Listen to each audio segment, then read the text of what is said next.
I leave for JFK in 15 hours to go to Tokyo for international sushi school because I'm doing a 5-week intensive.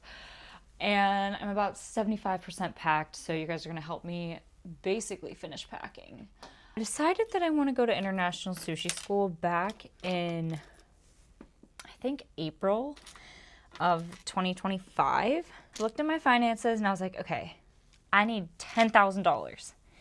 If I can find $10,000, I can go to international sushi school. 2025 was a crazy year of my life. In February, I got laid off from my job and I was working as the marketing department for a startup, and the startup was called Nimbus. So it is a shared commercial kitchen space in New York that is B2B. So I was working with food businesses in New York and I was like marketing towards them, and I met so many really amazing entrepreneurs and learned about all these incredible businesses in New York. And then I decided that I was going to start my own business. I was going to start doing food business consulting. I had 2 awesome clients who I still currently work with. One is a cooking school called Abigail's Kitchen. Another is a meal prep business called Dishin. Both are just like fantastic businesses with the best owners, and I just absolutely love working with these people. It pays the bills, but it's not going to get me $10,000 of extra money, right? This whole time, I'm in something called SEAP, which is the Self-Employment Assistance Program, which is this really awesome program that New York has that basically makes it so entrepreneurs are able to collect unemployment benefits while they start a business. What that means is you're able to collect benefits and make additional income from your business. So it's basically giving you like baseline universal income. That's crazy. It's a fantastic program. If you get laid off, if you know somebody who's gotten laid off and you're interested in starting a business, I highly, highly, highly recommend looking into that program if you live in New York or something like it, if there's anything like that. And I was making enough money to get by, but I needed to figure out how to make more money. Well, the money fell into my lap because basically a friend of a friend reached out to me asking if I would be the private chef for their startup. Which this is a startup of 7 20-something guys, like early 20-something. We're talking like 21 to 22. These are young guys who had just moved to New York City and they were eating like bodega food for every meal. So they wanted to hire a private chef to do meal prep for them. And I had never done private chefing before, but like I've line cooked, I've done lots of dinner parties for my friends, I am in the food world, and I work for this meal prep brand, so I'm very familiar with what goes into meal prep. So he gives me a call literally 2 days before I'm supposed to leave the country for Croatia. And he's like, have you done this before? Is this something you'd be able to do? I'm like, yeah, I can do that. I can totally do that. So I get back from Croatia, and a week later, I start doing meal prep for these guys. And it was great. It was awesome. It was so fun, but it was such a challenge. I had a $500 a week grocery budget, and they wanted so much meat. These boys, oh my God, I have not fed men in this capacity ever in my life. Even a man, I've never fed a man in this capacity. Men eat so much food, it is so beyond me. I don't really eat that much. I have a little appetite. I got a big palate, but a little appetite. And oh my God, these boys wanted so much food. I was literally making them so much food. I was buying like so many pounds of meat from Costco. And it was awesome. The food turned out pretty solid. I was like pretty happy with it. But at the end of the day, they were not able to like logistically continue having me because they had investors, because they were literally a VC-backed startup, okay? And their investors wanted them to scale the company quite a bit. And when they hired me, they were living and working out of an Airbnb loft in Tribeca. So all 7 of these guys were living in the same apartment. And then I would go in to the apartment, to the kitchen, and cook on Mondays and Wednesdays. Yeah, this is my life. So I'm working for these guys. Doubles my income, though, for the months that I'm working with them. That's awesome. I think I worked for them for like 2 months or so. It was great, okay? Gave me a little bit of extra cash in the pocket, and I was like, you know what? This is perfect. I can really actually consider going to sushi school now. So I apply for sushi school, and I get accepted, and I think about it, and I'm like, okay, I can make this happen by April. Assess my finances, and I look at it month by month by month. I have about 6 months until April. I needed to make an extra, I think like $1,500 a month between September and April, and I would be able to afford to go to sushi school. So you're probably wondering, Samia, it's January. Why are you packing for Tokyo right now? Well, let me tell you what happened, because crazy shit happened. So basically, the first private chefing job with my boys ended September 5th, officially. I'm kind of like, what am I going to do? Because my unemployment benefits were going to end. I don't know what I'm going to do, because I'm going to have to start dipping into my savings. So I was kind of thinking, okay, I'm going to do a little bit more content creation. So basically from September 5th until like my birthday, September 21st, I'm like hitting the ground running on content, you know? I'm like, oh, I went and visited my friend Kinton in Colorado. She's my best friend. We went camping, made a bunch of camping content. You can see that on my channel. It's the week after my birthday. I'm stressed. I'm in distress because financially I'm fine. Worst comes to worst, I'm gonna have to get another job, and I'm gonna have to give up my dream of sushi school, at least for the time being. I'm on the phone with my mom. I'm like, Mom, I don't know how I'm gonna do it. I really, really, really wanna do this sushi school thing, but I don't know how I'm gonna make this money. Like, I don't know where I'm gonna find the money that I need to make this happen. And she's just like, Samia, I know you can do it, but like, we're not gonna give you the money. And I'm like, well, I don't even want your money. So I know that. I'm just ranting, Mom. Anyways, but she's basically just like, I believe in you, you can do it, it's gonna be okay. I'm like, fuck, okay. The next morning, I wake up to a DM on my Instagram from this girl who I had never met before. And it says, hey, me and my boyfriend live in Greenpoint. We're looking to hire a full-time private chef. Are you interested? I'm like, hell yeah, I'm interested. Are you kidding me? Like, yeah.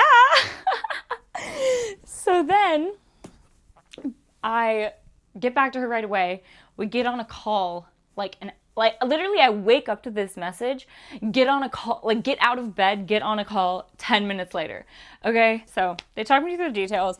They're like, how much would you charge for this? I'm like, let me think about it. I'll send you a proposal. They're like, sounds good.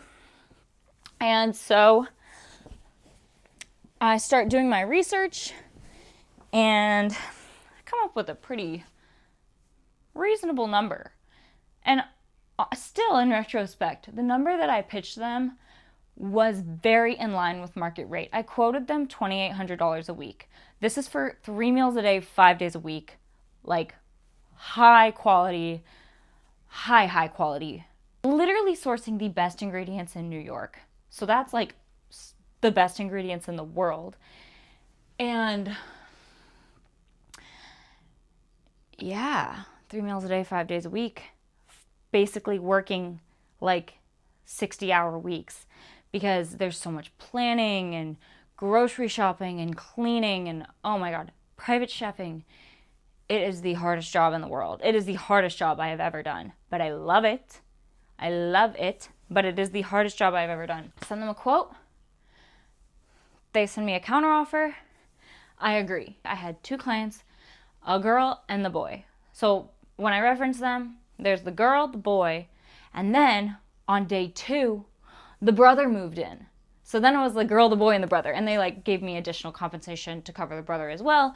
But so then now I'm cooking for 3 people rather than 2, which honestly, cooking for 3 logistically is a little bit easier than cooking for 2 because the boy was on a very specific diet. He was on the most specific diet I've ever experienced in my life. It's called the Candida diet, and he heard about it from this wellness retreat in Austria. And like, I am not someone to shit on anybody for their dietary restrictions, you know? Like, I'm a designer. That is how I am trained. I believe in accessibility. This diet was insane. There was a booklet, and the booklet was translated from German into English. So the booklet only made so much sense. So I'm like out here trying to decipher this booklet and like understand what is being asked of me. Oh my God, it was the most insane thing. This booklet, this diet. So I would make one meal for the boy and another meal for the girl and the brother. So I'm out here, I'm just cooking. I'm cooking all the time. I'm having so much fun. I'm making so much money. Literally, I am making more money than I've ever made in my life because I'm doing this. And then I also have my 2 clients. I am working 70-hour weeks for like 2 months, just grinding. Oh my God. And it all ended. It's a really long story, but basically the refrigerator broke, and then I had put in the contract that they had to give me a 2-week notice if they wanted us to end services. So then when the refrigerator broke, they decided that that was a good time for them to end services with me because they decided that they wanted to hire a different private chef who was a chef and a nutritionist, because I am not a nutritionist, but I am the first chef that they ever worked with before, so they didn't really know exactly what they were looking for. And then upon working with me, they realized that they need somebody who is also a nutritionist. But when they hired me, they told me that I was going to be able to work with the boy's nutritionist, because the boy told me that he had a nutritionist, and I said, okay, cool, I can collaborate with the nutritionist. And then the nutritionist just didn't exist. I digress. Job ends, but I get paid for an extra 2 weeks, which is awesome. And before the job ended, I had signed up for sushi school in April, but they were going to be traveling in January. So before it ended, I was like, okay, well, maybe I should just move sushi school up to January. So that way I'll be traveling while you guys are traveling, and then we can all come back. Like, I can get back when you get back. You guys don't have to go without me. I don't have to go without you. You know, makes perfect sense. Well, job ends. I'm still signed up for sushi school in January, but I'm so glad I'm going now. I'm so ready to go now. And the thing that's awesome is money is time. Okay, so now, as opposed to needing to make the money in order to go, I have the money. So I need to go so that I don't spend it. So I can go and come back and then make more money, if that makes sense. Okay, you catching my drift? So basically, the money that I needed to make between September and April, I made in a month because of this job, because I basically worked 70 hours a week for 8 weeks. But I made that money. I think that's the story of how I made $10,000 to go to Tokyo. But the best part is that since I am a private chef, food business consultant, all of the above, whatever, Japan is a write-off. This camera is a write-off. Sushi school is a write-off. I pay way less in taxes as an entrepreneur. Like, my tax rate for 2025 is a lot closer to like 15% versus if I was a W-2 employee, I paid like 35% as a W-2 employee. So, I don't know, something worth considering. I heart being an entrepreneur. It's awesome. I love doing contract work. Here's my dinner. Looks really good. Why sushi, you might be asking? There's a few reasons why sushi. The main reason I want to do sushi is because when I was a kid and I was living in Ohio, I would watch hours and hours and hours of videos of Japanese people, like local Japanese people, just vlogging at the fish market. Like, they'd basically go to a market, buy a fish, the chef would break it down and give it to them as sashimi, and then they would eat it. And it would be like hour-long videos. I would watch that nonstop. I loved that. This is when I'm like, in middle school? just watched a lot of sushi content when I was little. Now my 25-year-old self loves breaking down fish. I think it's very interesting and fascinating. And for me personally, when it comes to culinary school, I've worked in restaurants for like 10 years. I have like probably about like 3.5 years of experience cooking, if you like add up all of the things that I've done cooking wise. And I never went to culinary school until now because honestly, I really do think that you can learn everything that you need to know about food through doing when it comes to cooking. But I think sushi is a very specific art. In order for me to learn on my own how to make sushi to a as high of a quality as I want to be able to do, I would either have to like work in a sushi restaurant for 5 years or do this. Because also when you work in a sushi restaurant, you really have to work your way up before they let you actually start like learning the stuff. This, it's a 5-week intensive program. I'm going to learn the basics of everything that I want to know, and then I can just do it. I can keep doing it. And I really want to have private dining events. And I think that sushi is the perfect medium to do a private dining event around, because logistically, you only need like refrigeration and a rice cooker. I don't need access to a commercial kitchen in order to properly prepare sushi. I need like it to be food safe, but I don't need a range. I don't need a hood. I don't need any of that, any of the really expensive stuff. Okay. I need knives, the right fish, the right refrigeration, and a rice cooker, and like chopsticks and plates. So practically, sushi is a really good idea for private dining. And people are willing to shell out for sushi because it's sushi and it's expensive. So I think that it is a very worthy investment. And I think my knife skills are going to really, really improve. And I love knife skills. Cutting things up is like one of my favorite parts of cooking. I mean, everything is my favorite part of cooking. I literally love every part of cooking. I'm at the airport. I should honestly mic up, but I'm not going to do that right now. And I have my 2 suitcases. My roommate helped me with packing a lot, which was really nice. And I wasn't able to check in for my flight, so I had to come to the airport to do check-in here. And I think that everybody had to do that because the line for backdrop is like so long. But I don't know, if everybody's in the line, I think it should be fine. Okay guys, we're boarding the flight. I'm so excited. Oh my god, really good lucky thing happened. I was supposed to have a middle seat, and then when I was like checking in, I asked if it was a full flight, and the lady was like, yeah, and I was like, darn. And she was like, you have a middle seat, and I was like, I know. And she was like, what would you rather have? And I was like, a window. And then she was able to move me. It was so nice. So just like a good omen.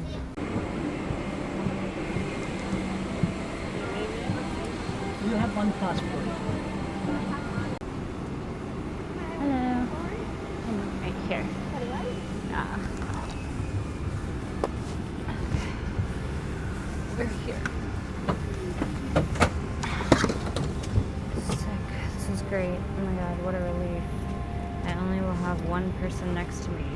So this is a pretty good spot, not gonna lie.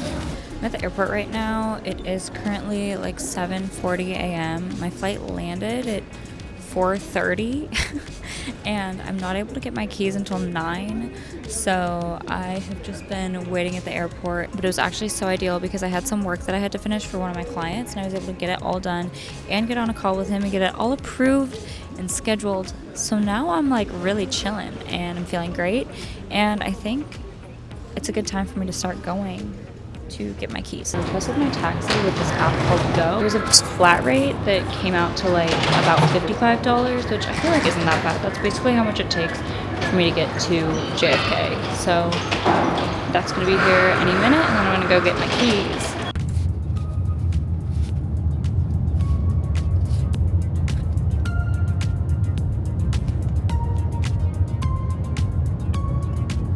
Okay, so I'm staying in a share house through Sakura House, which my sushi school told me about.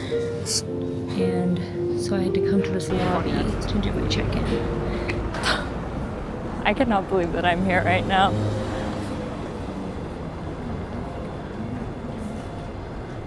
And I can't believe that this is a work trip.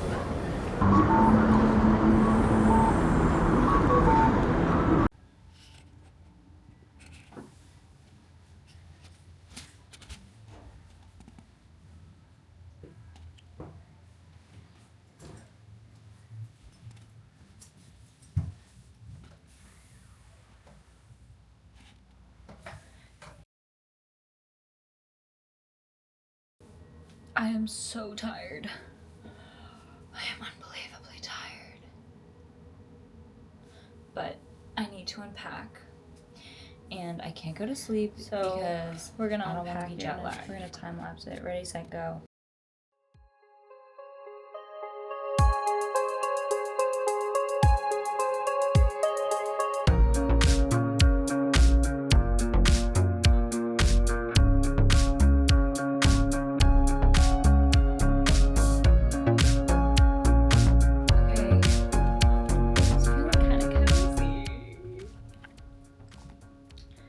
My closet. It looks not terrible, you know. Okay, I did my best. Could be worse. There's me, kind of obsessed with this mirror. Like, oop. Still can't figure out how to use my camera. Okay, cute. Wow. Me in Japan. Okay, and then I like set up a nightstand with my book and a journal, my meds, chopstick, water bottle, reading light. Ooh, maybe I should just do a little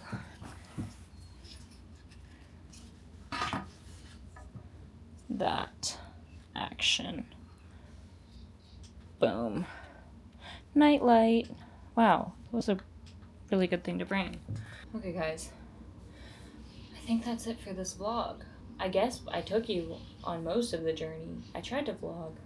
Vlogging is a little unnatural for me. I'm trying to do it more. I'm sorry about all of the struggles with my new camera. I'm still getting the hang of it. We're gonna get the hang of it. Yeah, stay tuned. This is gonna be such an interesting 5 weeks. I cannot believe that I'm gonna be here for 5 weeks. This is gonna be a really interesting experience because I feel like in my day-to-day, I talk on the phone so much. If I'm bored, I call somebody. And here, that's just not going to be an option with the time change. And I think I'm going to be forced to be like really alone. And I think it's going to be good. I know it's going to be good. It's going to be great.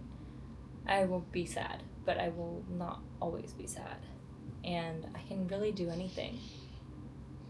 I mean, I came here, so I'm excited. And I hope you guys are excited to see what happens, and I hope that you feel like you can do crazy things. You can do the crazy things that you dream about that seem completely outside of the realm of possibility, because you can. You really can. You can have anything you want as long as you know what it is.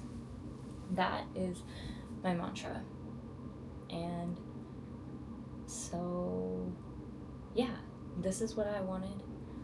Now I want you to figure out what you want, and I want you to go do it. Okay, thank you for watching.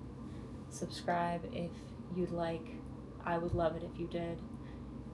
I'm gonna make more videos, and bear with me. Okay, thanks. Okay, bye.